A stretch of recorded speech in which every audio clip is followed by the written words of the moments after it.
20º encontro de cravistas em quarentena, o número redondo, né, geralmente comemorado em nossa tradição, e a comemoração hoje é o Marcelo de volta, que vai falar sobre do discurso dos sons ao fim da música antiga.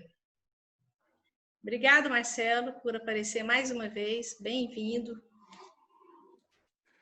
Obrigado, Beatriz. Poxa, eu que agradeço, queria, além de agradecer, te dar novamente os parabéns, a gente estava conversando um pouco antes, né?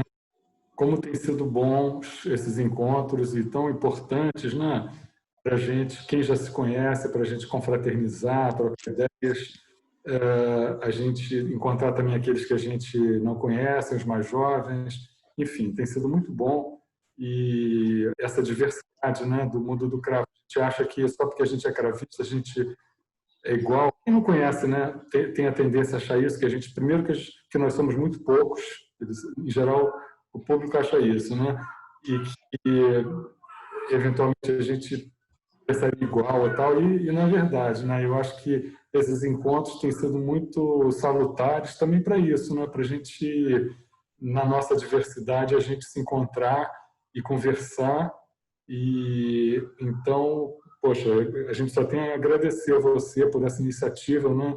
E tudo no Brasil é tão curto, né? Acaba tão rápido, e você está mantendo isso, né? Porque quem nunca organiza acha mal, mas a gente que organiza, a gente sabe a dificuldade que é, o trabalho que dá para manter 20 encontros, né? Então, muito bom.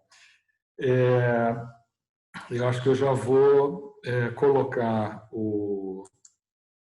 a projeção do discurso dos sons ao fim da música antiga. Visão crítica de autores dos séculos 20 e 21 sobre a interpretação da música dos séculos anteriores. Bom, Beatriz, quando você me convidou para essa segunda palestra, eu pensei sobre o que eu iria falar, né? Várias coisas me ocorreram, e aí, conversando com Mari e Maria Ida, né, que têm sido minhas companheiras já há alguns meses, né, no trabalho do nosso livro, eu troquei umas ideias, e aí elas falaram assim, e essa é uma delas, né, esse tema que eu vou falar hoje, e elas falaram assim, não, Marcelo, fala sobre isso, que vai ser muito bom. Então eu segui minhas colegas e parceiras, e cá estamos para falar disso. Bom, é um título que talvez suscite assim, algumas dúvidas, alguns questionamentos e surpresas, né? E até a nossa querida Helena, no grupo, ela colocou que acho que era um desafio, né? Alguma coisa assim, não me lembro. Então, vamos ver se o desafio é para mim, para você, temos desafios, ou para todos nós. Olha aqui. Então, o primeiro pensamento que eu gostaria de lembrar é o de François Couperin, né? Assim como há uma grande distância da gramática à declamação, há ainda um caminho infinito entre a tablatura e a maneira de se tocar bem. Aquele pensamento conhecido de todos nós, de François Couperin. E por que eu começo com ele? Porque eu acho que é sempre bom a gente lembrar, né, dessa distância que há da gramática à declamação, né? E ele faz essa analogia da tablatura, ou seja, a notação musical, e a maneira de se tocar bem, né? Esse é um problema com o qual a gente se depara o tempo todo, né? Porque a gente recria uma música que, se não fôssemos nós, ela teria morrido, né? Nós é que somos os responsáveis por tornar essa música novamente viva, né? E o primeiro problema com o qual a gente se depara é o fato de que a gente não tem uma tradição contínua na interpretação na música ocidental, ao contrário de outras culturas. No nosso caso, não, né? Então, a maneira de se tocar ela vai sendo modificada ao longo do tempo, né? E isso, bom, e se tratando de peças que são tocadas, porque a maior parte das peças do passado, vamos dizer assim, elas eram compostas, tocadas uma vez e depois esquecidas, né? Então, para a gente, tantos séculos depois, a gente recriar essa música, a gente teve que recorrer a determinados procedimentos para ter algum tipo para ser possível, né, a gente chegar a essa música, a esses compositores e tal, né? Então, quer dizer, naturalmente, como a gente está falando de uma música que não foi gravada, a gente conhece, quer dizer, como ela soava a partir de descrições ou de relatos dos próprios autores ou teóricos da época, que são os tratados que eles escreviam, né? Então, isso aí tem vários lados, né? Quer dizer, a gente tem fontes importantes, mas como lidar com essas fontes, né? Então, na verdade, hoje eu vou falar desse aspecto. Como é que a gente, no século XX ou XXI, como é que a gente lidou e como é que a gente lida com essas fontes para recriar essa música. Bom, ao longo da minha fala, a gente vai entender melhor esse título, né, do Discurso dos Sons. É fácil, naturalmente, eu estou falando do Nicolas Harnoncourt. E do fim da música antiga, eu estou falando do Bruce Haynes. Mais adiante a gente vai falar disso. E eu ainda vou abordar dois autores entre o Harnoncourt e Bruce Haynes. O Harnoncourt, como a gente vê aí, a primeira publicação do discurso foi em 1982, em alemão, e em 1988 surge a primeira edição em português. O Bruce Haynes é uma obra de 2007, e entre eles a gente vai ver um pouco o que o Frederick Newman fala desse assunto, e depois o Jean-Jacques Nattier. Bom, essa edição em português, eu tive a honra de ter sido o tradutor. Esse é um projeto que surgiu a partir da Mirna Herzog. A Mirna começou uma tradução do francês e não resultava tão bem. A editora me chamou para fazer do alemão. E eu entrei nessa loucura que foi traduzir um livro inteiro. Eu não tinha tido experiência de traduzir um livro, mas eu fui muito motivado, naturalmente, pelo assunto e pelo fato de ter lido a obra no original. Assim que saiu, um professor meu, na Alemanha, eu estava estudando, ele me trouxe de presente e eu devorei o livro, né? E na época, para mim, foi uma maravilha, para mim e para muitos, né? E o que eu percebo é que ao longo dessas muitas décadas, o livro continua sendo uma grata surpresa para muitos músicos, muitos estudantes de música. Então é incrível como as ideias do Harnoncourt dos anos 80, elas ainda permanecem vivas, estimulantes e desafiadoras mesmo, né? Bom, o Harnoncourt, ele traz a explicação, o que ele entende por música antiga. Então ele diz, há uns 70 anos mais ou menos, que nossos programas de concerto não contêm em sua linha de frente a música contemporânea, mas quase que exclusivamente a música antiga de Monteverdi e Bach, Mozart, Beethoven, Schoenberg e Stravinsky. Então aqui a gente vê que ele já está procurando relacionar que tipo de música, que repertório é feito nos programas de concerto, né? Aí ele diz, depois que a música deixou de ser o centro de nossa vida, tudo mudou de figura. Como ornamento, ela tem que, antes de tudo, tem que ser bela, não deve de forma alguma perturbar ou assustar. Isso aí também, ele toca num ponto importante, que é como a música vai se afastando da vida cotidiana, e que na nossa época ela acabou se tornando apenas um ornamento. E como ornamento ela tem que ser bela, não pode perturbar ou assustar. Ele continua, a meu ver, esse retorno à música antiga, e por esta entendo qualquer música que não tenha sido composta pelas gerações atualmente vivas, só se deu por causa de uma série de terríveis mal-entendidos. Tudo que consumimos é uma bela música que o presente não pode de forma alguma nos oferecer. Ora, a música simplesmente bela jamais existiu. Então, é aquela questão, né, que ele fala da música contemporânea, que, na verdade, ela é pouquíssimo, ou às vezes quase nada consumida pelo público que frequenta concertos, e que o repertório de concerto ele ficou restrito apenas ao belo da música, mas que essa característica apenas da música ser apenas bela jamais existiu. Então aí tem um problema, né? Tem um conflito. Outra coisa importante que ele falava é da música antiga. O que ele considera música antiga? É a música escrita por pessoas que não estão mais vivas.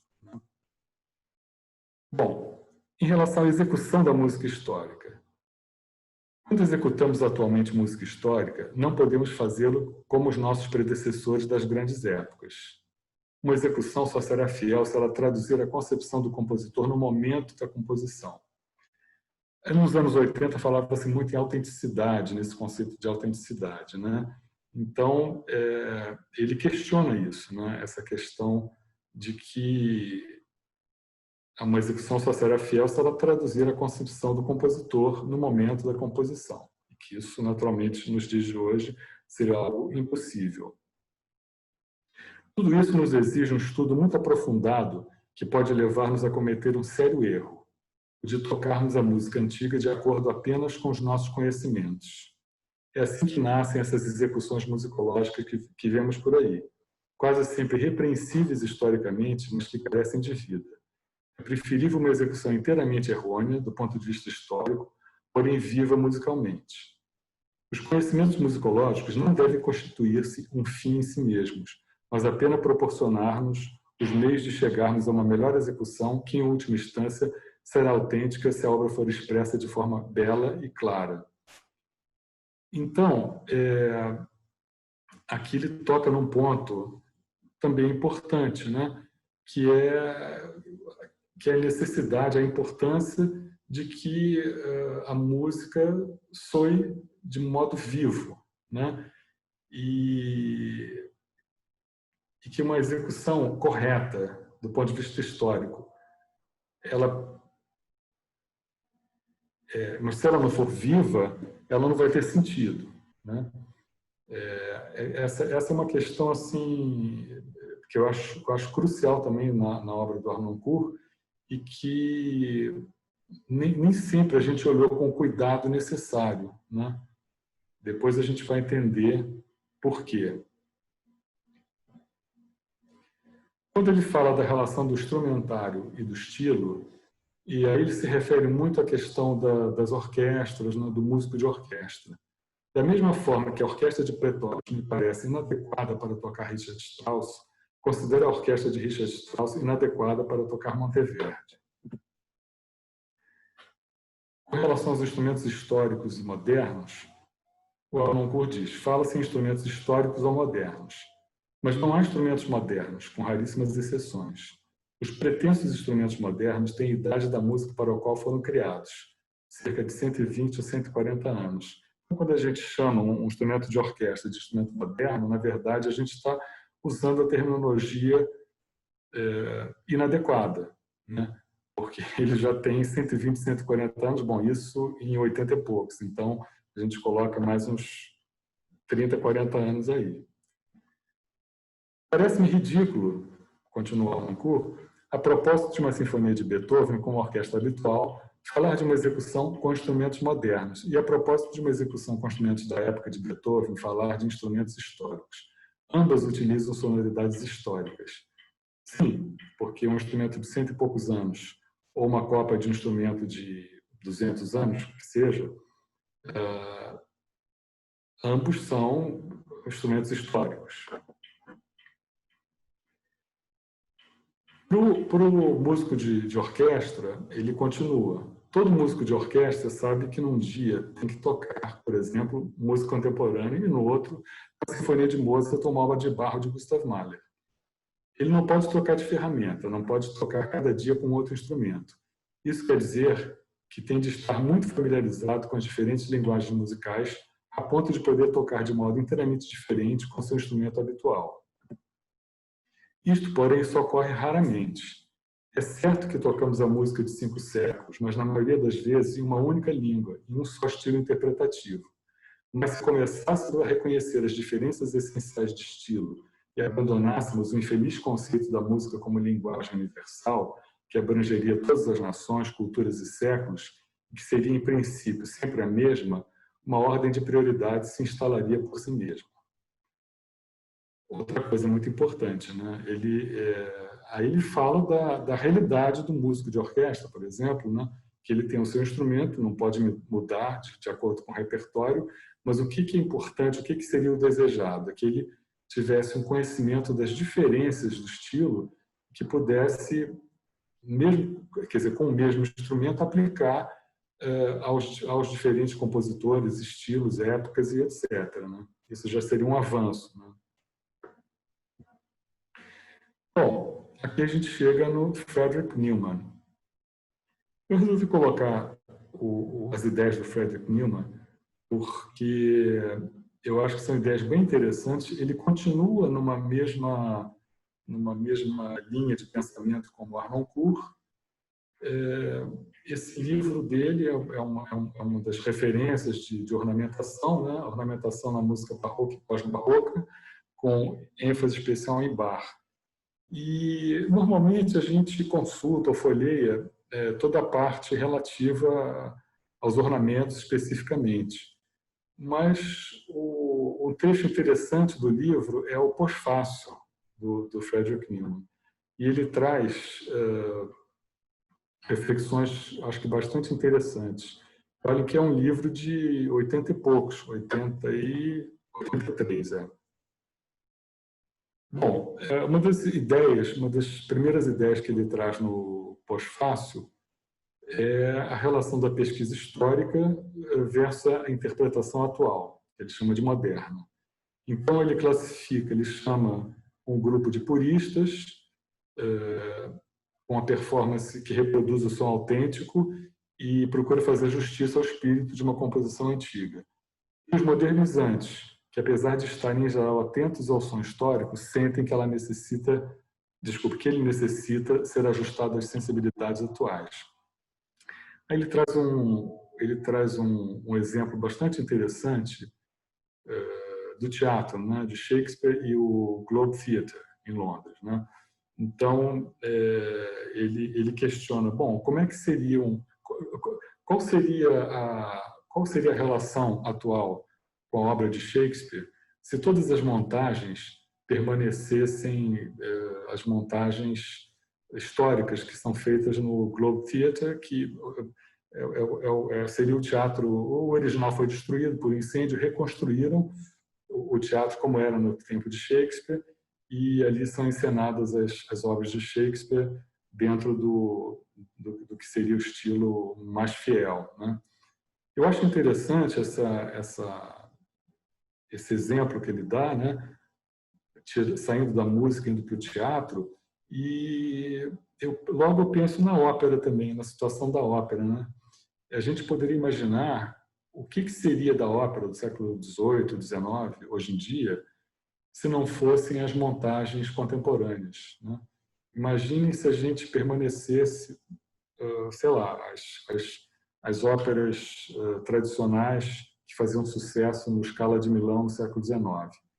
Se a gente só pudesse, hoje em dia, vê-las no palco com montagens históricas, ou mesmo com óperas barrocas, os grandes títulos do século XVIII. É possível que o público atual, do século XX e XXI, fosse um público muito mais restrito do que o público de ópera atual, né? Então, hoje em dia, tanto a gente pode assistir, no caso da ópera barroca, uma montagem histórica, como a gente pode assistir montagens incríveis de encenadores contemporâneos que trazem um frescor, trazem um visual contemporâneo e que certamente atraem um público muito maior do que se continuassem só as montagens históricas, né? Então, eu acho que é uma reflexão interessante para a gente. Aí o Niemann toca num ponto que eu acho também bastante que nos deve fazer pensar. O espírito de uma composição barroca estava associado ao afeto, ou seja, à impressão causada na mente e nas emoções do ouvinte. Essas sensações não ficaram inalteradas ao longo de 300 anos de desenvolvimento musical. O som idêntico não irá transmitir hoje a mensagem idêntica de então. Então, ele está falando aqui de recepção, né? É claro que a gente, depois de ter ouvido a música clássica, a música romântica, pós-romântica, a segunda escola de Viena e a música de vanguarda do século XX e XXI, quer dizer, a gente ouvir a música de 1600, 1700, certamente a gente escuta, isso claro que é uma especulação, a gente escuta com outros ouvidos do que ouviu o público da época, né? E se na origem da música barroca estava essa tentativa de emocionar o ouvinte, né?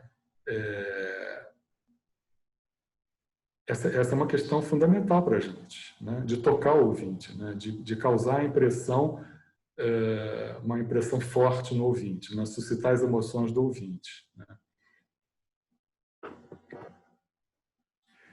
Em relação à utilização ou não de instrumentos chamados antigos ou modernos, o Neumann não recomenda dispensar os instrumentos antigos, mas observa que não devemos ter uma visão estreita a respeito de instrumentos modernos e sugere considerar seu potencial e não vê-los como degradação. O Harnoncourt, ele também fala disso no discurso dos sons, né? Que a escolha do instrumento não deve ser uma escolha impositiva, mas deve ser uma escolha. Se você está convencido de um tal instrumento, você deve usá-lo. Se você está convencido de outro, você deve usar o outro, né? Então, o Harnoncourt, na verdade, eu sempre achei curioso, né, o fato de que ele, o tempo todo, ele é muito livre no discurso dos sons. Ele não tem nada de ortodoxo. E eu acho que muita gente leu o Harnoncourt de uma outra maneira. Eu acho que valorizando, quer dizer, se prendendo a uma ortodoxia que ele nunca teve. Aí o Niemann fala do papel da musicologia. Alguns acham que a musicologia deveria estar em pleno controle da performance moderna. O que é descoberto sobre o passado torna-se automaticamente uma regra para o presente. Outros veem o papel da musicologia limitado à pesquisa histórica, deixando ao artista a decisão final. Ele conclui: qualquer performance, para ser válida e convincente, deve ser um ato artístico, não uma demonstração histórica. Ele continua com o conceito, trazendo o conceito de performance definitiva. Ele diz: alguns musicólogos sentem que, com a ajuda das regras extraídas de tratados, podem reconstruir a exata imagem da performance autêntica. Ele afirma: não há algo como interpretação definitiva. Aí o Niemann dá exemplos interessantes das possíveis performances de Bach, com variações ao longo da vida, com as suas idades diferentes, humores diferentes, instrumentos diferentes. E ele acha uma solução que eu acho interessante. Ele propõe uma moldura estilística, um denominador comum do que seria a essência estilística de uma performance. Ele toca aqui em pontos que a gente frequentemente se depara com isso, né? Essa questão da interpretação definitiva, esse papel da musicologia, quer dizer, que poderia levar a uma rigidez, né, na interpretação de uma determinada obra, estilo, e essa ideia de performances diferentes. Se a gente pega o nosso próprio caso, a gente não precisa ir para um modelo como Bach, mas a gente não toca diferente, em dias diferentes, em situações diferentes. Então, essa busca de uma interpretação definitiva é algo que a gente deve se afastar disso, né? Eu gosto também dessa ideia da moldura estilística, porque ela permite, de novo, uma liberdade. Quer dizer, tem coisas coisas que a gente sabe que iriam contrariar um denominador comum do que é, vamos dizer, o que são certos conceitos na música de uma determinada época. Já outras coisas que seriam opções mais pessoais e que não haveria problema nenhum em fazer daquela maneira. No final do pós-fácil, o Newman diz que, neste livro, eu tentei mostrar que as doutrinas sobre ornamentos que prevalecem atualmente são largamente mal compreendidas e que, com algumas exceções, devem ser muito mais livres do que geralmente consideradas. Se pudermos liberar Bach e outros grandes mestres do peso morto de um rigor ornamental, a beleza de sua música brilhará de modo reforçado e radiante. Aí, de novo, assim como o Harnoncourt, ele fala dessa liberdade, ele fala desse perigo de, aí no caso específico de ornamentos, né, de certas doutrinas serem mal compreendidas. Então, de novo, a liberdade ela está presente. Bom, continuamos com o Jean-Jacques Nattier. Nessa enciclopédia para o século XXI, de 2004, ele tem um artigo muito interessante que trata de interpretação e autenticidade. Eu aqui coloquei as ideias principais, não gostaria de me alongar, né? Mas é um artigo que vale muito a pena. Eu conheço a tradução para o francês, mas o original, se eu não me engano, é em italiano. Bom, o Nattier, depois de explicar, fazer um resumo histórico assim, da situação, ele fala, num determinado momento, da fetichização criada por gravadoras ao institucionalizar o selo com instrumentos antigos, como sendo padrão de qualidade interpretativa. E ele diz, não é garantia de qualidade. E aí ele elenca críticas trazidas por diversos autores. Ele cita o Pierre Kivi, ele cita o Laurence Dreyfus, ele cita o Richard Taruskin. Então, a primeira crítica seria a ideia, quer dizer, as dúvidas, né, seja sobre a visão de tentativa de se interpretar como na época da feitura da música, o que para ele seria algo impossível, ainda que seja feita uma suposta aproximação. Depois, a necessidade da interpretação ser viva e não somente historicamente informada, fazendo coro com Harnoncourt e com o Frederick Newman. Depois, a impossibilidade de total apreensão de um tipo de música de outro espaço-tempo. Né?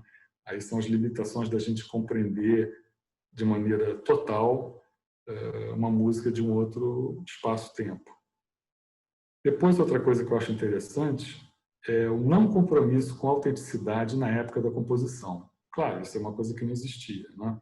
Então, por exemplo,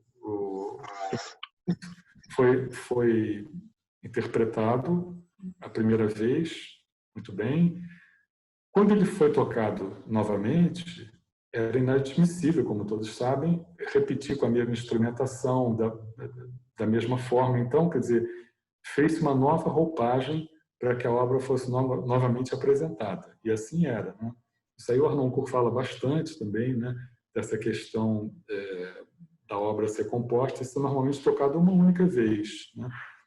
Essa é uma questão muito importante para a gente, porque a gente lida com uma situação radicalmente oposta.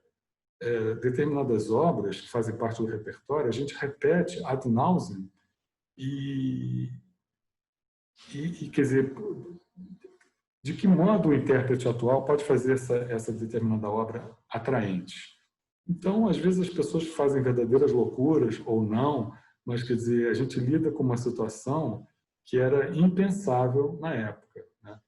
E determinadas obras poderiam permitir uma interpretação, quer dizer, uma variedade muito grande de interpretação. Outras não, né? Aí outro problema que o Nattier traz, a ideia do passado homogêneo.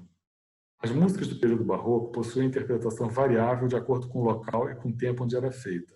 Mais ou menos uma ideia semelhante àquela trazida pelo Frederick Newman, né? Outra ideia. A imagem sonora da interpretação atual da música do passado é uma verdade do som de hoje e não de ontem. A interpretação não é uma verdade histórica, mas uma releitura que reflete o gosto do fim do século XX. Talvez de todas as ideias trazidas pelo Nattier, essa seja uma das mais importantes. Essa questão do som de hoje, o som de ontem, né? Não dá para a gente saber, efetivamente, como é que era o som de ontem. A gente não houve gravações, descrições de viajantes ou, às vezes, dos próprios tratadistas, mas, certamente, isso é uma releitura que a gente faz hoje, né? E essa releitura reflete, possivelmente, muito mais o nosso gosto do que o que teria sido o gosto do pessoal da época. Aí ele termina dizendo: nosso conhecimento histórico é uma projeção imaginária de nós mesmos sobre o passado. E traz a frase do historiador Paul Venn: a verdade é filha da imaginação. Então, muito do que a gente acha que é o som do passado é uma projeção imaginária de nós mesmos sobre o passado. Bom, vamos prosseguir com o Bruce Haynes, aquele que é o responsável pelo chamado fim da música antiga. Olha, a primeira vez que eu me deparei com esse livro, eu levei um susto. Assim como eu imagino que alguns de vocês tenham levado susto, um susto parecido com uma parte do título da minha fala de hoje, né? O fim da música antiga. Na verdade, o Bruce Haynes, ele não está falando do fim dessa música, nem do fim da interpretação dessa música. Ele está falando do conceito, é muito mais uma questão de terminologia, música antiga, mas, na verdade, não é uma questão de invólucro. Ele está falando muito de conteúdo. Isso é o que a gente vai ver. Então, ele diz, é claro que para uma geração de agora, que uma coisa que a nossa música não é antiga. Houve uma razão para o termo música antiga. Era um tipo de música diferente da norma. E nós descrevemos o desconhecido comparando com o conhecido. Aí ele dá um exemplo. Havia flauta, entre aspas, normal, flauta Böhm, e depois as variantes históricas, como a flauta barroca, a flauta renascentista, etc. Aí ele diz, até mesmo o violino torna-se o violino barroco, o que é inacreditável, segundo o Haynes. Por que inacreditável? Porque justo ao instrumento arquetípico e símbolo do século XVII foi dado este nome, partindo do princípio que o violino utilizado nas orquestras sinfônicas, bastante alterado, era considerado a norma, o violino normal. Aí ele diz que se o cravo não tivesse outro nome, ele teria se chamado piano barroco. Bom, o mainstream muda constantemente. Os instrumentos antigos e os estilos antigos de tocar não parecem mais ser excepcionais ou exóticos. Um exemplo disso, gravações dos anos 1980 anunciavam que eram realizadas com instrumentos históricos, que raramente se vê atualmente. Atualmente é 2007, né, quando ele publicou o livro. Tornou-se algo normal e que não chama atenção. Bom, então se ele diz que o termo música antiga chegou ao fim, o que ele propõe? Ele propõe um novo nome, que seria música retórica. Então ele diz, se a música antiga não é mais antiga, vamos chamá-la de música moderna, já que é um fenômeno relativamente recente. Mas o termo já foi utilizado, como a gente vai ver. Como os princípios que nortearam e estimularam músicos intelectuais e artistas do tempo a arte da comunicação, a retórica, vamos chamá-la de rhetorical music, ou música retórica. Bom, essa questão da música antiga, quando eu li, eu achei muito pertinente assim essa reflexão do Bruce Haynes. Eu sei que tem gente que não gosta, não concorda com as ideias do Bruce Haynes, e eu não sei se tanto por uma questão conceitual ou talvez mais por uma questão prática, né? Um colega nosso, uma pessoa que a gente gosta e respeita muito, uma vez me falou: mas como é que a gente vai fazer?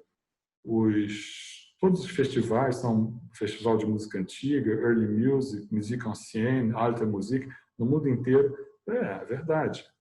Não sei como é que a gente vai fazer, mas eu acho os argumentos do Bruce Haynes, eu acho bastante pertinentes, e a gente deve, no mínimo, parar para pensar. Se a gente concorda ou não, já é uma outra coisa. Eu, por exemplo, estou totalmente convencido dos argumentos dele.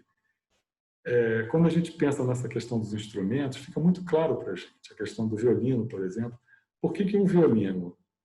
A gente se refere ao violino de orquestra, né, tocado por uma orquestra habitual, como violino moderno. Já disse o Harnoncourt, não tem nada de moderno. Ele repete. E a gente chama o violino, na sua forma original, na verdade, de violino barroco. Mas o que ele diz é: esse violino devia ser considerado violino. E o outro, por que não chamá-lo de violino alterado? Quer dizer, então essa questão da terminologia, ela vai muito além da terminologia, né? Então, por exemplo, quando a gente pensa como é que surgiu o termo música antiga? Bom, a Wanda Landowska, em 1909, publica um livro chamado Musique Ancienne, Música Antiga. É um livro bem interessante, eu acho que vale a pena, quem quiser se aprofundar nessa questão, vale a pena ler. E o livro é muito bonito, porque o que ela faz? O tempo todo ela está defendendo a importância dessa música. Em 1909, o que se chamava de música antiga? A música do século XVIII, XVII. Ela faz uma analogia com as catedrais góticas, a importância disso para a cultura, que deveria olhar para essa música de uma maneira especial, e assim por diante. Já o Dolmetsch, o Arnold Dolmetsch, outro nome importante do renascimento da chamada música antiga, ele chama essa música de Old Music, nem Early Music, Old Music, que traduzindo ao pé da letra, talvez seria velha, música velha, Old Music. Claro, porque naquele período, e ambos nasceram no século XIX ainda, o que seria antigo? Seria a música do século XVIII, XVII, e não a música do século XIX. Aquela ainda era uma música que muitas vezes estava viva, né?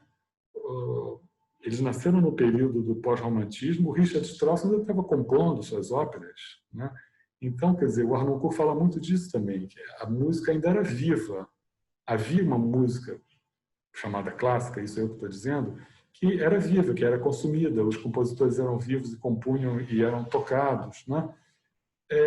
Então, foi muito compreensível que naquele momento ele chamasse a música do passado, daquele passado, de música antiga.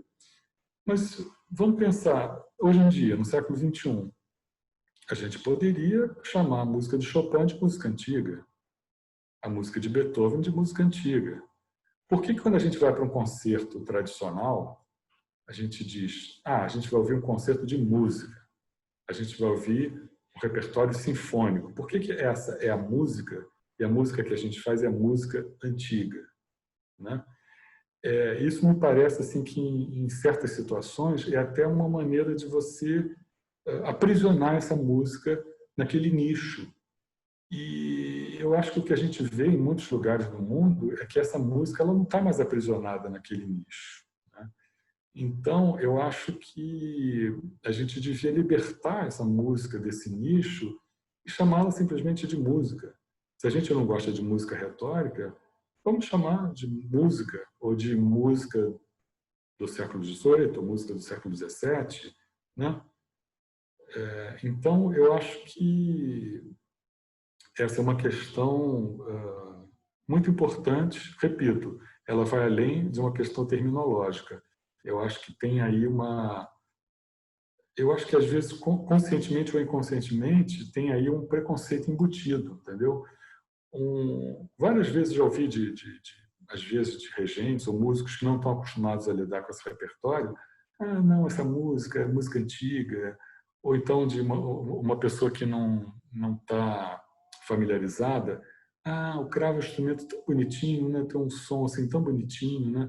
Então tem um certo menosprezo, e não ouvem, não param para pensar, quer dizer, toda a gama de paixões e possibilidades e dramaticidade que aquele repertório pode ter num instrumento como o cravo, como a alaúde, como a tiorba. Só porque são instrumentos que têm menos volume, isso acho que não seria motivo para considerar a música menor. Ou outro exemplo, por exemplo, na Rádio MEC, do Rio de Janeiro, uma das poucas estações de música clássica no Brasil, né? A chamada música antiga, ela é transmitida de manhã cedo. À tarde tem um programa chamado A Grande Música. Eu nunca ouvi uma música polifônica de um autor virginalista, nunca ouvi uma fuga de Bach, nunca ouvi um Monteverdi. Tudo isso, para mim, é grande música, nunca ouvi. Grande música é sempre uma música com grande contingente do século XIX, que às vezes pode fazer muito barulho, e essa que é considerada grande música. Vocês percebem? Então, essa questão, eu acho que ela vai além da questão terminológica.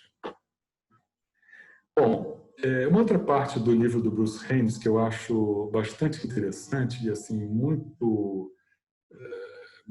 clara a maneira como ele expõe e como ele classifica são as 3 formas de interpretação da música histórica no século XX, que são o estilo romântico, o estilo moderno e o estilo da performance historicamente informada, também o estilo de época, né? Ele traz o conceito de cronocentrismo, que equivaleria ao etnocentrismo. Então, ele constata que, historicamente, os indivíduos tendem a não diferenciar o passado do presente, como se o primeiro fizesse ainda parte do momento atual. E no âmbito musical, para os intérpretes de formação tradicional, existe apenas um único estilo de interpretação, seu próprio estilo, e nem o outro além deste. O estilo romântico é o único que não se perpetuou contemporaneamente, tornando-se de fato extinto. Sua origem remonta às primeiras décadas do século XIX, sob o domínio das novas estéticas que surgiam entre artistas e intelectuais com o movimento romântico. Por um longo período, o estilo romântico influenciou gerações de músicos e interpretações permeadas de elementos do caráter da época, não havendo qualquer tipo de preservação e preocupação com os modelos representativos dos séculos anteriores, ou seja, as características próprias da música originária destes períodos foram substituídas pelo gosto do século XIX. Foi esse estilo que Landowski, Dolmetsch, foi nesse estilo que eles foram educados e criados. Então dá para a gente entender por que eles chamam a música do passado de música antiga.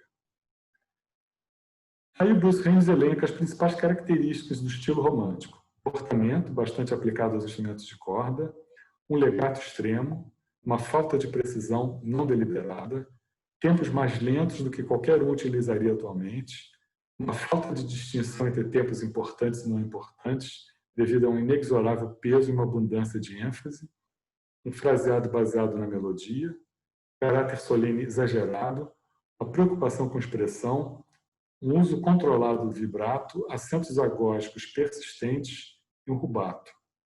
Um pouco depois a gente vai ouvir exemplos. Aí vem o estilo moderno. O novo estilo moderno, então posterior ao estilo romântico, começa a surgir nos últimos anos do século XIX. Em vigor nas primeiras décadas do século XX, era claramente uma reação à estética romântica que já era considerada por muitos como ultrapassada e de caráter extremamente sentimental, o que não condizia com a nova visão de mundo despertada no século XX, especialmente após a Primeira Guerra Mundial. Marcas registradas do estilo moderno que aflorava nas primeiras décadas do século XX. Questões agógicas, rítmicas, fidelidade à partitura, um caráter impessoal de interpretação. Os modernistas são caracterizados pela rigidez e criticam o sentimentalismo e liberdade expressiva excessiva atribuídos aos românticos. Em sua concepção, o estilo moderno tem a força de represar as singularidades tanto do estilo romântico ou da música eloquente, que se caracterizam pela liberdade interpretativa.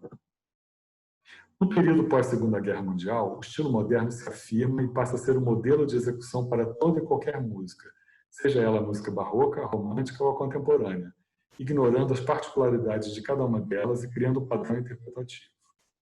Até os nossos dias, o estilo moderno está presente nas performances orquestrais, na música camerística, na técnica solista.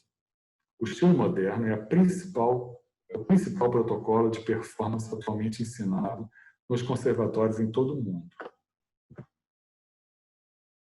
Aqui o Reins aponta as principais diferenças entre o estilo moderno e o estilo romântico. No estilo romântico, a execução é pesada, pessoal, orgânica, livre, espontânea, impulsiva, irregular, desorganizada e inexata. Já no estilo moderno, a execução é leve, impessoal, mecânica, literal, correta, deliberada, consistente, metronômica e regular. Os modernistas se preocupam com a linearidade, enquanto os românticos valorizam o excessivo rubato, sua arrogância, sua postura comodista e seu sentimentalismo. E aqui as principais características do estilo moderno: um legado sem emendas, interrupções, um vibrato contínuo e forte, um longo fraseado, falta de hierarquia nos tempos, tempos inflexíveis, dissonâncias não acentuadas e rígida igualdade nas semicolcheias. É interessante a gente ver que muitas vezes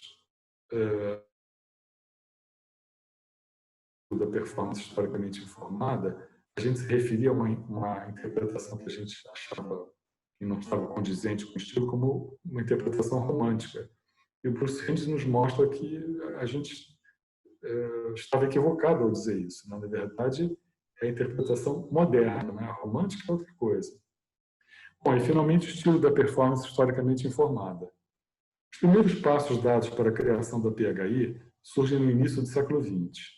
Segundo Harnoncourt, o último período da música onde houve um espírito criativo de uma época verdadeiramente viva foi na fase final do romantismo, a música de Bruckner, Brahms, Tchaikovsky, Richard Strauss, entre outros, onde ainda havia uma expressão viva do seu tempo. Bom, e os seus dois grandes precursores, o Arnold Dolmetsch e a Wanda Landowska. A performance historicamente informada tem um cunho investigativo na sua origem, durante as primeiras décadas do século XX. Após um hiato causado pela Segunda Guerra Mundial, o movimento ressurge com um caráter revolucionário, como um questionamento ao estilo moderno, contra sua rigidez e seus exageros, e o entendimento de que a música não é uma arte atemporal, mas que ela está inerentemente relacionada ao momento de sua criação. Para isso é necessário que se faça uma aproximação com o espírito da época, não com o intuito de copiar o que se fazia nos séculos passados, mas sim despertar um profundo entendimento histórico dos padrões interpretativos e trazê-los para o nosso tempo. Então, aqui o Reins elenca as principais características. São as notas inegáveis, quer dizer, as notas desiguais, a inflexão, a forma individual da nota, o rubato, fraseado através do gesto, nuance de dinâmica, hierarquia dos tempos, contrastando com a regularidade mecânica do estilo moderno, um vibrato seletivo e não constante, e liberdade de improvisação. Bom, para terminar, eu vou voltar ao início de tudo. Eu vou trazer algumas ideias do Wanda Landowska, desse livro maravilhoso que chama Landowska on Music. Ele foi publicado em 1969 e a Denise Restou, ela reuniu uma série de escritos da Landowska sobre vários aspectos da música, sobre interpretação, sobre autores, ela conta um pouco da sua história. E é um livro realmente interessante, porque a gente vai entendendo muito bem como é que a Landowska pensava, como é que ela funcionava. E eu, por exemplo, eu tenho que dizer que eu fui me despindo de uma série de preconceitos em relação à Wanda Landowska, né? E algumas coisas que ela fala no livro me tocaram profundamente e me chamaram muita atenção. Eu passei a ver Landowska com outros olhos. Então, quando ela fala de autenticidade na interpretação da música do passado, ela afirma o seguinte: como podemos atualmente ter a presunção de acreditar que sentimos e tocamos exatamente como Bach, Couperin, seus predecessores e contemporâneos? Ao mesmo tempo, loucura, falta de inteligência e de cultura assimilada. Em nenhum momento ao longo de meu trabalho disse a mim mesma: esta é a maneira que deve ter soado naquela época. Por quê? Porque estou certa de que o que estou fazendo em relação à sonoridade, registração, etc., é muito distante da verdade histórica. Em nenhum momento ao longo de meu trabalho eu jamais tentei reproduzir exatamente o que os mestres antigos fizeram. Ao contrário, eu estudo, eu escrutino, eu amo e eu recrio. Estou ciente de que a disposição dos registros dos cravos no tempo de Bach difere um pouco daqueles do meu playel. Mas pouco me importo se, para atingir o efeito apropriado, uso meios que não exatamente aqueles disponíveis para Bach. Acho muito bonito. Bom, vamos ouvir agora alguns exemplos. Aqui, o Allegro do Concerto de Brandenburgo número 2, uma gravação da Orquestra de Filadélfia sob a regência de Stokowski, uma gravação de 1928.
Deu para ter uma boa ideia. Vamos seguir agora com uma gravação no estilo moderno com a Orquestra de Bath, com Yehudi Menuhin, uma gravação de 59.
ideia também. E a última gravação é com o Christopher Hogwood e a Academy of Ancient Music, gravação de 84.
Bom, eu acho que, pelos exemplos, dá para ver com muita clareza, né, o que é uma interpretação romântica, o que é uma interpretação moderna e o que é uma interpretação historicamente informada. Agora vamos ouvir um trecho das 4 estações do Vivaldi. Aqui eu só tenho 2 exemplos da interpretação moderna, o famoso Musicet, a Pina Carmirelli, e depois uma interpretação historicamente informada.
Bom, na interpretação moderna, a gente vê que o passarinho canta no metrônomo, que o trovão ele acontece no metrônomo, que o riacho também ele corre no metrônomo.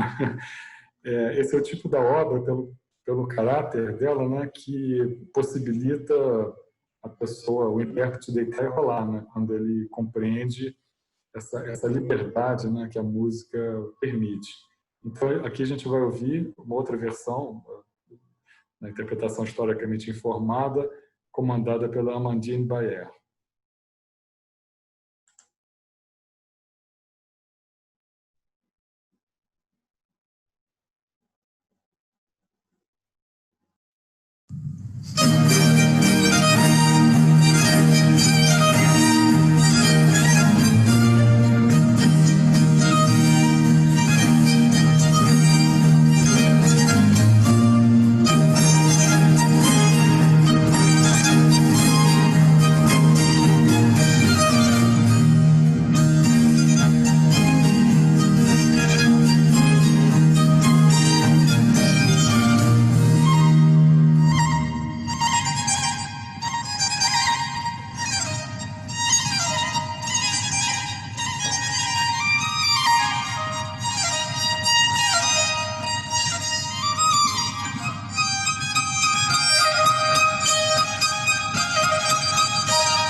Para terminar, eu selecionei assim alguns pensamentos de cada um dos autores que eu abordei, que eu acho que são os mais interessantes. É claro que essa fala, ela pretende ser curta. Eu acho que na minha primeira eu me alonguei bastante, acho que foi umas 2 horas, não sei. Então eu só quis lançar assim algumas ideias, algumas reflexões, e naturalmente são obras que valem a pena serem lidas e relidas e refletidas. Então, como eu falava no início, são obras que me acompanham já há bastante tempo, que, a despeito de até serem relativamente antigas, né? O Harnoncourt de 82, o Newman de 83, o Natia de 2004, o Bruce Haynes de 2007 e a Landowska de 1900 e início do século, talvez, não tem uma data no livro, quer dizer, é um conjunto de escritos dela, sem data, mas enfim, ela morreu em 59, então primeira metade do século XX. Então, aqui são as ideias do Harnoncourt, que é um erro sério o de tocarmos a música antiga de acordo apenas com os nossos conhecimentos. É preferível uma execução inteiramente errônea do ponto de vista histórico, porém viva musicalmente, né? E aí eu penso assim em muitos intérpretes, né, que a gente considera terem uma visão equivocada a respeito da música barroca, em especial a música de Bach, mas que fazem um tremendo sucesso. Então, na verdade, quer dizer, em alguns momentos foi tocada essa questão da recepção da música, né? Então, quer dizer, se o público aprova, Então, a gente vai desaprovar? Então, essa é uma questão, quer dizer, é complicada, né? E aí eu penso, é claro que todo cravista, em algum momento, ainda mais quando a pessoa é professor, ele vai ser perguntado, seja por um aluno ou por um colega, né? E o Glenn Gould? Bom, o Glenn Gould, desde o início, quando ele surgiu, fez um sucesso danado e ainda faz sucesso. Então, quer dizer, ele talvez seja um dos exemplos assim, mais emblemáticos de uma execução inteiramente errônea do ponto de vista histórico, mas viva musicalmente, né? Isso eu estou dizendo, mas quem conhece o vídeo do Scott Ross dando aula, ele explica exatamente o porquê, né? Aquela questão harmônica da partita, a primeira partita, ele explica exatamente a má compreensão harmônica por parte do Glenn Gould, o que não impediu dele fazer um sucesso muito grande. Depois, o Frederick Newman. O espírito de uma composição barroca estava associado ao afeto, ou seja, à impressão causada na mente e nas emoções do ouvinte. Essas sensações não ficaram inalteradas ao longo de 300 anos de desenvolvimento musical. O que eu acho que é uma coisa importante também. E eu não falei assim explicitamente, mas lendo esses textos eu pensei muito na questão da retórica, né? A gente ouviu a palestra excelente da Helena, né? A respeito da retórica, é um assunto recorrente que tem sido, né? Já há algum tempo, né? Na nossa área. Agora, uma pergunta que a gente precisa se fazer é: qual é a relação do público atual com a retórica? Tanto quanto eu sei, é nenhuma, né? Então, quer dizer, a retórica é uma ferramenta fantástica para a gente compreender, para a gente analisar essa música, mas essa relação com o ouvinte atual. E no ano passado, quando John Eliot Gardiner esteve aqui no Brasil, eu fui mediador de uma conversa entre ele e um público composto de alunos e professores lá no Teatro Municipal, e eu fui mediando as perguntas dos alunos, dos colegas, e finalmente eu fiz uma pergunta a ele, né? Foi exatamente isso que eu perguntei. Mas, afinal de contas, quer dizer, a retórica era tão importante para os compositores do período, e é um código que se perdeu no ouvinte de hoje em dia. Então, como é que acontece a transmissão dessa música hoje em dia? Aí ele falou assim: essa é uma excelente pergunta. E respondeu, mas não tocou no ponto, a meu ver, né? Falou da importância de contagiar o ouvinte de hoje em dia, mas muito através da emoção, mas não foi, ele não tocou no ponto dessa questão da recepção desse código perdido, vamos dizer assim. Bom, o Nattier fala da imagem sonora da interpretação atual da música do passado, que é uma verdade do som de hoje e não de ontem. A interpretação não é uma verdade histórica, mas uma releitura que reflete o gosto do fim do século XX. Acho que isso é importante também para a gente ter em mente, né? Porque a interpretação vai mudando, mesmo a interpretação historicamente informada.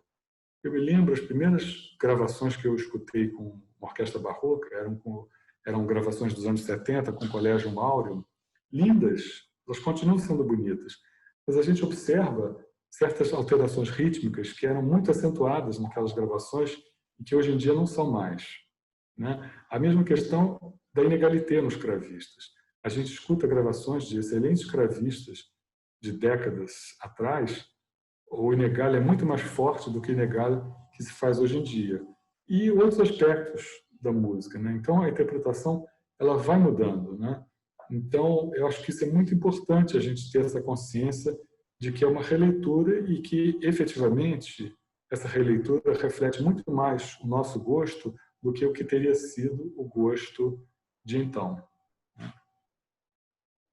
Bom, o conceito de cronocentrismo trazido pelo Bruce Haynes é fundamental também para a gente compreender essa situação da interpretação dessa música na nossa época, né? O tempo todo a gente está, entre aspas, lutando, né, para mostrar para as pessoas que os nossos códigos são diferentes, que a nossa sonoridade é diferente, que o volume dos nossos instrumentos é diferente, que nossos instrumentos não são piores, né? Que não há um desenvolvimento, uma melhoria, quer dizer, isso pode acontecer na tecnologia, mas não na arte, e tudo isso que vocês sabem, né? Então, quando ele fala em cronocentrismo, tudo isso está envolvido e é muito importante que a gente compreenda isso. Então, ele diz que no âmbito musical, para os intérpretes de formação tradicional, existe apenas um único estilo de interpretação, o seu próprio estilo, e nenhum outro além deste. Bom, e finalmente a Wanda Landowska, que se pergunta como podemos atualmente ter a presunção de acreditar que sentimos e tocamos exatamente como Bach, Chopin, seus predecessores e contemporâneos. Então, com a Landowska, eu termino a minha fala e vocês devem se lembrar que eu comecei com o François Couperin, né? Com aquela analogia que ele faz da gramática, declamação, da notação musical, da maneira de se tocar bem. Eu acho que na nossa área, se a gente ficar só na gramática, a gente não vai falar essa língua, né? Essa língua estrangeira. A gente precisa, quando a gente aprende uma língua estrangeira, a gente precisa ter um conhecimento da gramática, da pronúncia e tal, mas para a gente se expressar naquela língua, a gente precisa se soltar e até cometer erros, né? Mas para a gente se comunicar, a gente precisa ter essa liberdade. E eu acho que foi pensando nisso assim, que eu escolhi esses trechos que eu mostrei para vocês, da gente buscar essa liberdade, da gente buscar, sim, esse conhecimento da gramática, esse conhecimento, vamos chamar de teórico, né? Mas que a gente precisa achar um meio de falar, e que isso está muito distante apenas da gramática, ou dos conhecimentos, ou de se prender muito à partitura, né? Que a gente precisa se soltar e contagiar as pessoas, e isso não vai acontecer necessariamente através do conhecimento, né? É só a gente pensar também em 3 cravistas atuais, de gerações diferentes, que, a meu ver, compreendem muito o que é a sonoridade do cravo. Eu tenho certeza, gente, que essa compreensão da sonoridade do instrumento eles não adquiriram através de tratados ou de leituras ou de... Não, foi da relação que eles têm com o instrumento, o que o instrumento pode dar, o que eles querem obter do instrumento. Eu penso em Roberto de Regina, eu penso em Pierre Rantaille e penso em Jean Rondot. É isso. Obrigado.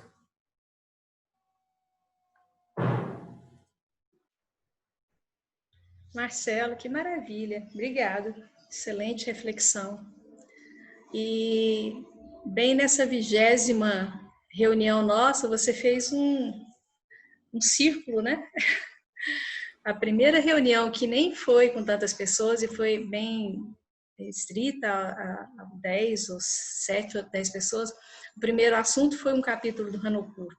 E depois desses 20 encontros, foi dito tanta coisa, a gente falou sobre tantas coisas interessantes e você fechou, assim, Ouroboros. Muito obrigada, assim, foi fantástico. E eu abro para as perguntas, para quem quiser falar. Olha, sabe, eu não sei se eu falei tudo o que eu queria, porque eu não sei, olha, a gente tem tido experiência com live assim, nesse formato, mas hoje, como eu projetei, teve um momento que eu achei que não tinha ninguém do outro lado, entendeu? Eu falei, nossa, será que eu estou aqui feito um louco falando? E o sinal caiu. Aqui onde olha, feito um louco, a gente conversa depois, mas tinha 32 pessoas assistindo. Eu falei assim, de repente, meu sinal aqui estão caiu. os quadradinhos, você vê todos. Todos os loucos que estão te ouvindo. Como a gente precisa de público, né? Não é? Fantástico. Você falou sobre os instrumentos, né? Eu estava lembrando de 2 ou 3 vezes que eu toquei 4 estações com o violinista Emanuele Baldini, que é espala da USESP, e ele toca com violino... Violino o que, Marcelo? Ficou pensando. É o violino, você sabe quem? E é uma pessoa que vai atrás de orientação, e ele estava esses dias fazendo live com Raquel Aranha, e super interessado em buscar informação histórica, e assim foi fantástico a interpretação que ele fez nessa peça, fantástica com o instrumento dele. Então, é muito importante isso, né? Um instrumento antigo não é garantia de qualidade de jeito nenhum. Exatamente. Beatriz, foi bom você ter mencionado. Eu pensei no Baldini, pensei na Raquel, e eu esqueci de falar, mas bom você ter falado, porque me lembrou os intérpretes considerados tradicionais, no mundo inteiro, eles estão tendo essa visão mais aberta. Um dos exemplos mais incríveis é a Marta Argerich. Ela, num dos festivais em Varsóvia, do concurso, né? Tem um DVD fantástico, ela tocando o primeiro de Beethoven, num piano histórico, ninguém menos que a Orquestra do Século XVIII, regida pelo Franz Brüggen. Então, para mim, é o exemplo, assim, ilustra muito do que eu falei hoje aqui, que é uma intérprete tradicional, né? Mas que está antenada, né? Então, quer dizer, ela de repente, e você vê que na interpretação dela, ela não deve ter lido nada sobre Beethoven histórico, mas ela sentiu aquele piano. Você vê até que no início ela vai com um pouquinho de força demais, e aos poucos ela vai se adaptando ao instrumento de uma maneira maravilhosa, vai ouvindo a orquestra, vai dialogando com a orquestra, e tudo aquilo vira uma coisa só, uma coisa orgânica, a partir do som, não é a partir do conhecimento, sabe? Então, quem fala muito isso também é o André Steyer, cravista, né? Que a gente também deve ouvir os outros, deve ouvir os colegas, os bons colegas. Eu tenho certeza de que muito do que a gente tem na cabeça, do som que a gente tem na cabeça, que a gente considera um som apropriado ou histórico, bom, é o som que o pessoal fez na Holanda nos anos 70. Foi o som que eles recriaram. Então, quer dizer, por isso que eu gosto daquela ideia do Nattier de um som imaginário, que esse som imaginário é o som da nossa época. É o som da nossa época que a gente acredita que seja talvez próximo, né? Então, é bom você ter falado no Baldini, eu cito a Marta Argerich e vários outros intérpretes, né, que têm sido muito abertos. Então, como eles estão muito abertos em relação a gente tem que estar abertos em relação a eles, né? Outro caso é o Maxim Vengerov, violinista, com o Trevor Plymouth, por exemplo, e que eles fizeram trocas, né, de um toca no instrumento barroco, outro toca no piano, depois invertem, enfim. Então, eu acho que tudo isso é muito saudável. Um outro exemplo é o trabalho que Edmundo fez com a... Edmundo, qual é o nome? Eu esqueci o nome da pianista. Me ajuda a lembrar. Sonia Rubinski. Sonia Rubinski. Exato, né? Ela tocou no piano, no Steinway, creio eu, e um trabalho que ficou maravilhoso, né? Orientado por uma pessoa que pôde ajudar, né? Nesse sentido, nos aspectos. Excelente. É porque muitas vezes, né, Beatriz, o problema não é o piano, o problema é a maneira como a pessoa toca, né? Se a pessoa é pianista, o instrumento através do qual ela se expressa é o piano, mas se ela souber fazer no piano tudo aquilo que a música pede, eu não vejo nenhum problema de fazer no piano, né? Então, eu acho que isso Agora, tem uma coisa complicada que é com relação à música de câmara, né? Porque a gente falando em instrumento solo, mesmo o caso do Emanuele Baldini, o equilíbrio sonoro de instrumentos antigos, fica mais complicado, né? Porque um instrumento que tem bastante volume, um instrumento que não tem tanto, requer um cuidado especial, né? Olha, Beatriz, aí também eu acho que você tem várias possibilidades de resolver. Por exemplo, eu fiz um trabalho com saxofone, né? resultou num disco, toquei muito, e a gente chegou numa solução bastante interessante, que foi amplificar o cravo muito pouco e o sax tocar acústico e a amplificação do cravo. A tampa do cravo absorvia o vazamento do sax e já mixava. Então, o som, muita gente que assistia a gente achava que o som estava natural, mas não, o cravo estava um pouco amplificado. E, mais recentemente, todas as vezes que eu toquei com cordas, concerto de 2, 3, 4 cravos, a gente sonorizou. E uma sonorização leve para o cravo e que trazia para um bom equilíbrio. Então, quer dizer, eu acho que hoje em dia a gente tem vários recursos, né? Então, a gente deve... Os violonistas o tempo todo estão considerando isso, pensando nisso. Então, eu acho que a gente tem soluções para isso. Ei, Marcelo. Robson, tudo bom? Olá, tudo bem, meu cara. Parabéns, obrigado por trazer esses livros maravilhosos para a gente. E eu queria pegar, como você terminou, é uma coisa que ao longo do ano, né, a gente vai percebendo, é que o instrumento em si já oferece para a gente possibilidades e exclui outras, né? Então, se a gente tem uma abordagem do instrumento assim muito humilde e não querendo impor a ele o que a gente acha, vendo o que ele pode oferecer, aí a gente pode realmente fazer uma música mais criativa. Bom, e aí tem as limitações também de repertório, tem algumas coisas, por exemplo, que eu acho que não são muito adequadas ao piano. Você pode fazer de adaptações e tudo, mas estilo luté, né, do século XVII francês, eu acho uma coisa bem complicada. Pode aparecer algum pianista que consiga fazer algo sensacional com isso, né? Mas eu acho que cada instrumento, né, que acaba tocando instrumentos ao longo da vida, né, aquele instrumento histórico te permite fazer a música de uma maneira, né?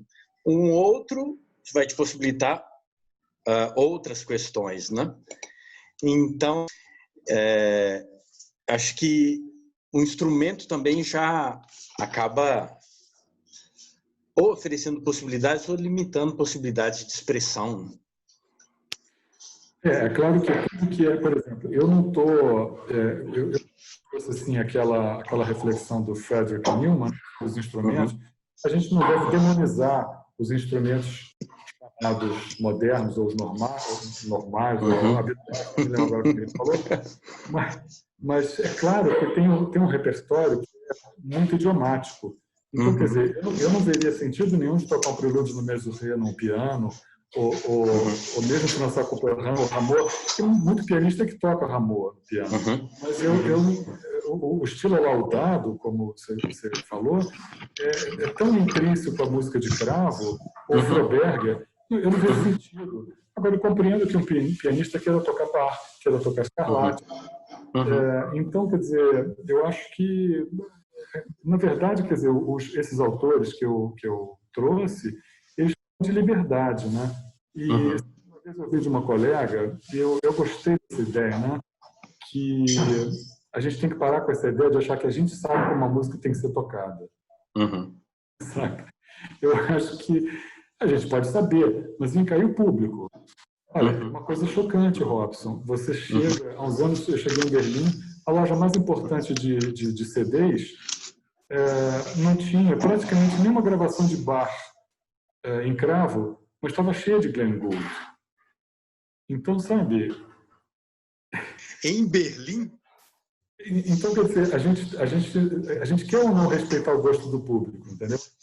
Pois é. Essa é a questão, quer dizer, então a gente não tem que impor ao público como é que ele quer ouvir a música. A gente vai oferecer o que a gente tem a dar.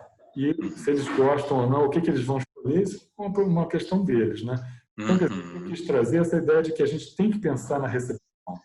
A gente não pode ficar fechado nos nossos estudos sem pensar na recepção, né?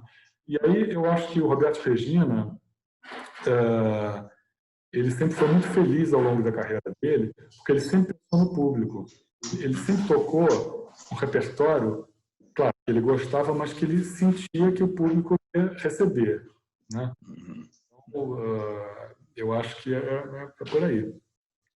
e sempre de uma maneira muito viva, né? Quando eu acho que assim, eu não me lembro de ter escutado, que eu escuto isso regularmente, alguém tocar Domenico Scarlatti de uma maneira tão brilhante, que tem entendido a essência dessa música com todas essas questões ibéricas, como Roberto de Regina, né? Ele faz isso com espontaneidade, né? Com brilho, assim, né? Que a gente se sente na Espanha, né? Com aquela, né?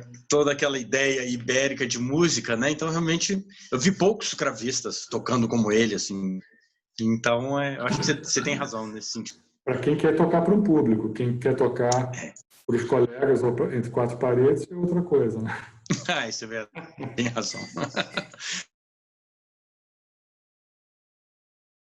É engraçado, eu até morri de rir, porque eu passei grande parte do meu dia hoje conversando pelo WhatsApp com um primo meu, né? Que ele quer se informar melhor sobre música, ele é muito sensível, uma pessoa que gosta muito de arte em geral, e me mandou por WhatsApp a pergunta: estou aqui me informando, o que você acha de Glenn Gould? Aí eu levei um tempão pensando como que eu vou responder isso, né? Porque falando em Bach e tal, aí em geral a coisa, Glenn Gould, né? E eu não quero falar mal, mas eu não gosto. Então eu dei uma resposta assim que eu achei, digamos, cuidadosa, né? Eu falei mais ou menos assim, como tecnicamente Glenn Gould é um mega pianista, né? Um mega pianista. Do ponto de interpretação, tenho ressalvas, né? Eu falei assim, Glenn Gould, quando toca sempre Glenn Gould, né? Independente qual é o repertório. E Bach ele estava falando das variações Goldberg, né? E Bach é muito maior do que isso. Aí terminou a minha resposta, né? E, bom, aí ele manda de volta, né? Obrigada, etc, né? Mas quem é o seu favorito, né? Me botou numa saia justa. Aí eu saí à procura de um pianista que fosse meu favorito, né? E cheguei à conclusão de que, em primeiro lugar, são pouquíssimos os bons, aqueles excelentes pianistas, aqueles top de linha, que tocam variações Goldberg. É raríssimo, né? Você entra no YouTube, é dificílimo achar. Eu acho que, porque eles têm consciência de que as variações Goldberg no piano não resultam bem, né? Não corresponde ao trabalho que dá estudá-las, né? Eles preferem, então, tocar coisas mais agradáveis. Mas eu me deparei justamente com Martha Argerich tocando Bach, né? É impressionante, eu fiquei completamente apaixonada. Mas o que me apaixonou tanto em Martha Argerich? Ela não faz de conta que está fazendo música antiga, não faz de conta que está tocando cravo, ou que conhece ou coisa assim. Ela toca com os recursos que ela tem no piano, com todo o respeito, com um respeito incrível pela natureza da música de Bach, né? E também não é uma música exclusiva de uma época, é uma música que sobrevive, e sobrevive muito bem em todas as épocas, né? E vai sobreviver eternamente. Fiquei muitíssimo encantada. E falei para ele, ouvi bastante Martha Argerich, tocando suítes de Bach, tocando tocatas, mas não variações, esquece variações. Aí fui procurar, então, enfim, entre os cravistas, os grandes cravistas, famosos, etc., também fiquei muito encantada com o Jean Rondeau. Nossa, que variações Goldberg lindíssimas que ele faz, né? Muito. E ele faz um uso assim bastante consciente da incrível técnica que ele tem, né? Então ele usa a técnica, ele abusa da técnica, né? Mas abusa de uma maneira muito bonita. Em todo caso, também para responder uma pergunta que alguém fez aí sobre Martha Argerich, eu acho que vale a pena realmente entrar no YouTube e procurar Martha Argerich tocando Bach. É uma coisa assim impressionante, muito bonito. Era isso que eu queria falar. Isso que você falou, dela não querer reproduzir um cravo, eu acho que um pianista querer reproduzir um cravo, isso é bobagem, porque então toca no cravo, quer dizer, então eu acho que, né? E o Glenn Gould, quer dizer, ele tem alguns tiques, né? Que para mim soam um pouco como caricatura, né? Não o fato de ser piano, é a abordagem dele do piano, né? Agora, eu respeito profundamente, porque se ele agradou e agrada ainda a tanta gente, tem que ter um mérito, entendeu? Pois é, aí a gente não dá para a gente dizer, é ruim, não é, ou está errado, não é isso, né? Agora, se quer ver uma caricatura, então eu vi também, nessa procura eu vi Lang Lang tocando, eu só vi, quer dizer, aquele que tem no YouTube é só só a área das variações Goldberg dura 8 minutos. É um negócio assim, e assim, é tudo legatíssimo, é muito, muito, muito, muito por igual. Agora, as expressões do rosto dele, ele quase morre em cima do piano, eu achei muito divertido assistir. Mas Agora, eu acho que tem uma questão, Helena, que é muito importante. Eu acho que uma coisa é a interpretação de um artista, e outra coisa é usar essa interpretação como modelo de alguma coisa. Então, por exemplo, quando a gente na universidade ou na academia, quando um profissional de música ele quer usar a gravação, seja de Glenn Gould, seja de Martha Argerich, quem quer que seja, como um modelo, um paradigma para se tocar Bach, aí é equivocado, entendeu? Aí, por exemplo, quando a questão é essa, eu falo, olha, não interessa para você se eu gosto ou não gosto. A questão é que, tecnicamente, ele não entende por isso. Então, eu acho que a gente, como professor, a gente tem a obrigação de falar isso. Agora, a outra coisa porque o intérprete pode fazer o que ele quiser no palco. A gente não tem nada a falar, não tem o que falar. Se ele faz tudo dele e convence as pessoas, ótimo, entendeu? Então, um professor de piano, um estudante de piano, ele usar uma gravação de Glenn Gould como modelo para tocar Bach, aí é problemático. O problema é do professor aí, né? Não é? Então, eu acho que essa é uma questão que a gente que é professor de universidade, eu acho que, ou em qualquer outro nível, enfim, eu acho que essa é uma questão importante, né?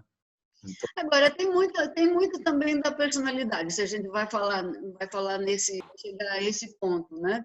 Enfim, uma técnica como tem o Jean Rondeau, é uma coisa absolutamente fora. Eu não sei se... Eu não tenho condições de tocar... Eu acho que tem uma boa técnica, mas tocar do jeito que ele, com a facilidade que ele tem e tal, enfim, é uma coisa fora do comum.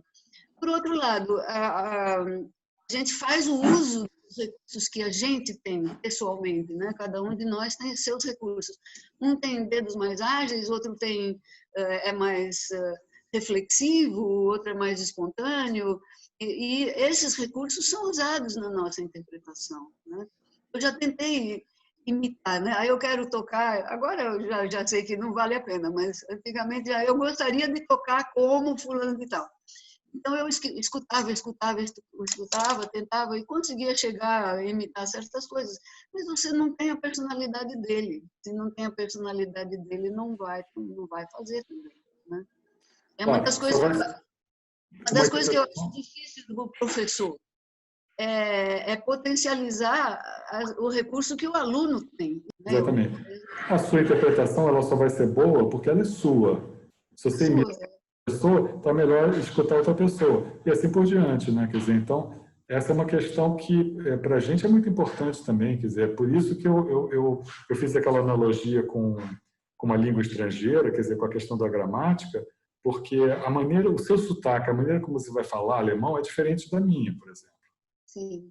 Para você é uma língua materna, para mim não foi, eu tive que aprender. Então, meu sotaque vai ser diferente. Talvez vai ser melhor do que eu, porque é uma língua materna, mas... Então, eu acho que com a música é muito semelhante, entendeu? Eu acho que... Então, se a gente não busca essa, entre aspas, essa verdade da interpretação, ela não faz sentido, eu acho. Entende? Então, você repetir...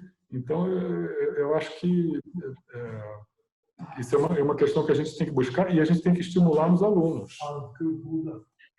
Não, é só porque eu estava pensando assim, imitar não, mas eu acho incrível, pelo menos no meu processo, eu acho muito bonito ver assim como as pessoas que tocam bem te inspiram, né? E não precisa ser um profissional. Às vezes um aluno está fazendo uma coisa muito bonita e aquilo te traz uma inspiração. E aí você volta motivado para abordar o instrumento e você vai buscando novas formas baseado na inspiração que uma pessoa te passou. E eu acho isso muito bonito no processo da interpretação. E muitas vezes também a gente ouve muito uma música interpretada por alguém, e aí na hora, eu pelo menos na hora que eu começo a estudar, não escuto mais, acabou aquilo, né? Aquilo tudo que me motivou a pegar a música, aí não é decidido, é espontâneo, sabe? Agora, não querendo continuar falando do Glenn Gould, mas eu ouvi uma frase uma vez de uma pianista francesa que eu nunca, na hora eu estava apaixonada, estava vendo uma série dele, né? E ela falou que só gostava de ouvir o Glenn Gould com as peças que ela não tinha estudado, que ela nunca tinha tocado. Aí ela amava. No momento que ela tocava, ela detestava. E eu pude ver ao longo do tempo que o que ela falou é verdade, sabe? Às vezes você nunca estudou uma peça, você ouve e fala, nossa, que fantástico. Aí você vai pegar aquilo e fala, que absurdo. Pois é, Marcelo, muito obrigada pela tua fala. Foi linda, linda, maravilhosa, viu? Vou degustar novamente, foi muito bom. Obrigada, viu? Obrigado. Que é a questão da área da educação.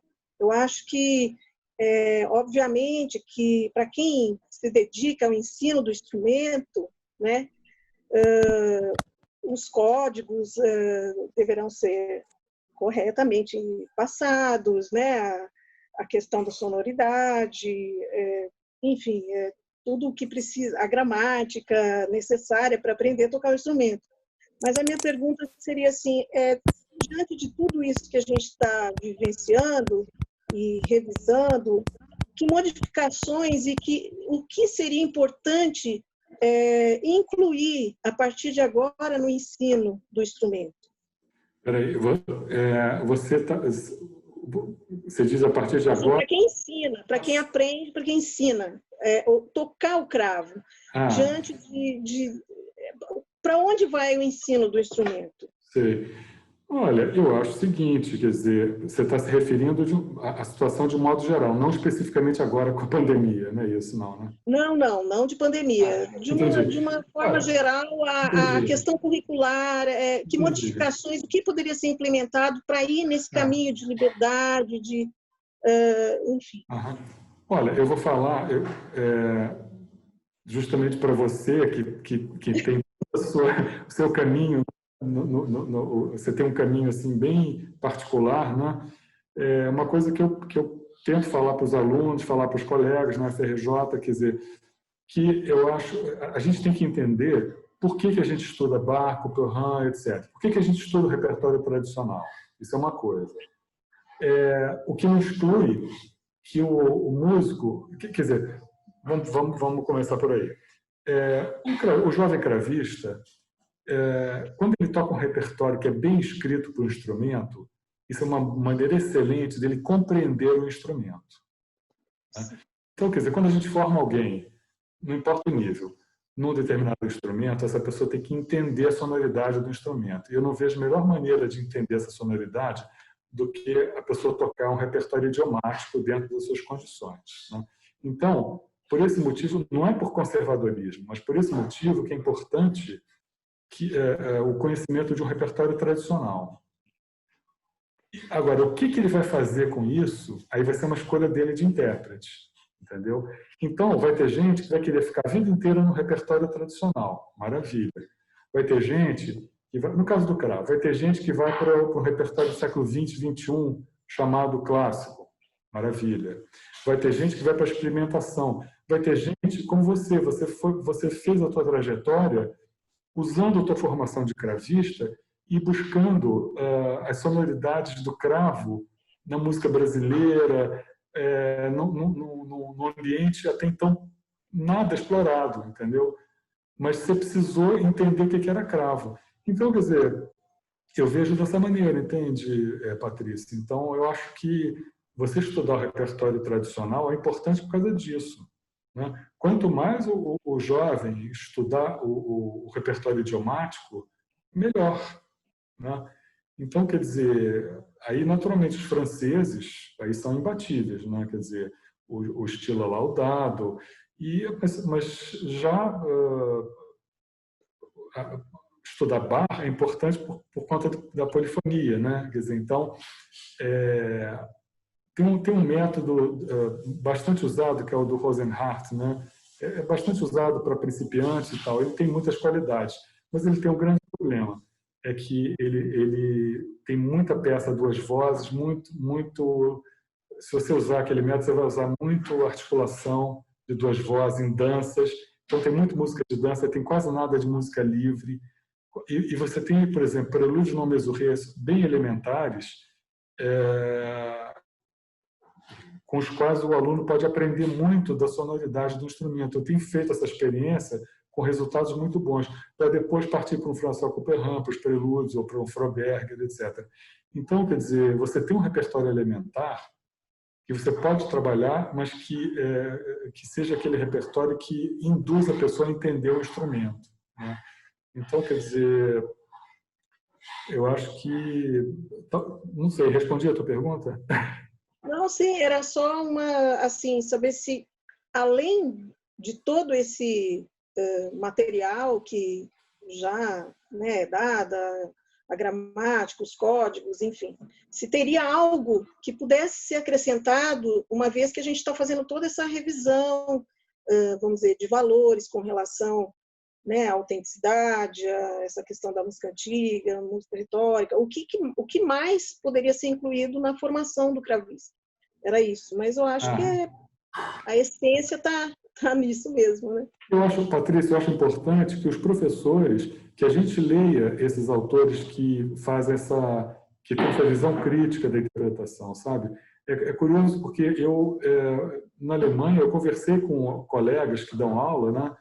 E alguns desconheciam esses autores, o que eu achei uma coisa incrível, né? Porque talvez fiquem muito focados na questão dos autores do período, né? Dos autores da época, e não considerem, quer dizer, toda a revisão dessa interpretação que vem sendo feita por esses autores que eu mencionei. Então, eu acho que também está atento a como se reflete isso, né? A respeito desse repertório, da interpretação. Acho que é uma coisa fundamental também para o professor. Uma pergunta do Osni, que eu acho interessante, voltando de novo a Glenn Gould, né? A gente avalia Glenn Gould. O Osni está por aí? Eu não estou vendo ele aqui na grade. Ele se despediu, disse que tinha que sair. Que pena. A pergunta dele é, bom, a avaliação que se faz de Glenn Gould é através do ouvir, né? A gente ouve e o que faz a gente achar que é bom ou não é bom. A pergunta dele é o que na música de Glenn Gould, na interpretação de Glenn Gould, atrai tanto o público, convence o público. Olha, Helena, eu não sei assim exatamente hoje em dia o que acontece, mas eu acho que quando o Glenn Gould surgiu, aconteceu o seguinte: em 30 e poucos, o Arrau gravou as variações Goldberg. Logo depois veio a gravação da Landowska. E o Arrau sequer lançou a gravação dele, que aliás é linda, ele sequer lançou, porque quem estava estourando na época era Landowska. Então aí veio aquela coisa famosa dele, que ele achava que o piano não servia para tocar barra, etc, etc. Bom, então aquele grande sucesso da Landowska.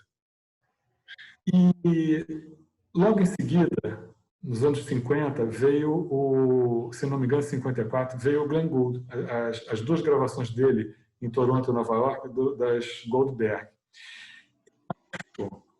Que o público, quer dizer, teve aquela novidade da Landowska com cravo, Mas o Glenn Gould, de uma certa maneira, ele reabilitou o piano para tocar bar.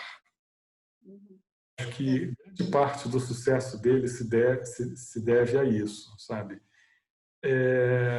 Talvez, agora eu estou especulando, não sei, talvez o fato dele ter morrido cedo, dele ter parado de tocar em público, talvez tenha se criado uma certa mítica em torno dele. Essa recusa, né, ao palco, não aparecer no palco, meio doente, cheio de problemas, isso atrai. Então, ou coisas que a gente não, quer dizer, que não dá para a gente explicar.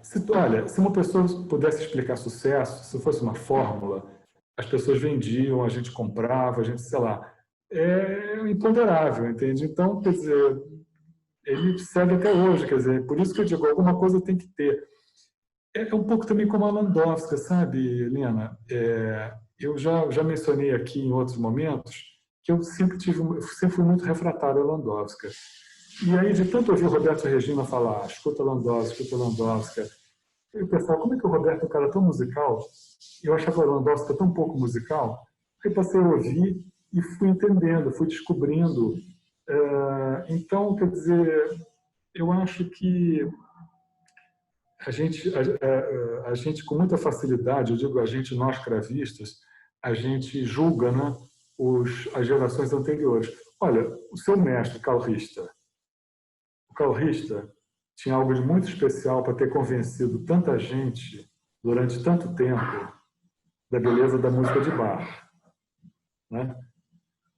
Eu posso gostar ou não gostar, você pode gostar ou não gostar, o outro, mas enfim, isso é um fato.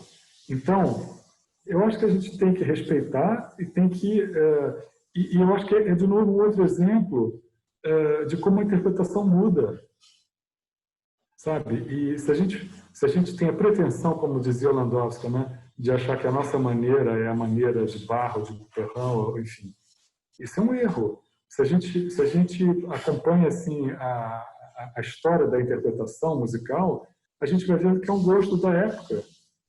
Então, quer dizer, eu acho que, claro, nós somos profissionais, então aí entram outras coisas em jogo, né? Quer dizer, talvez você possa dizer, ó, tal coisa do Richter reflete uma época e hoje em dia a gente pensa diferente. Isso é uma coisa. Mas o sucesso dele como intérprete, isso para mim está em outro departamento, entendeu?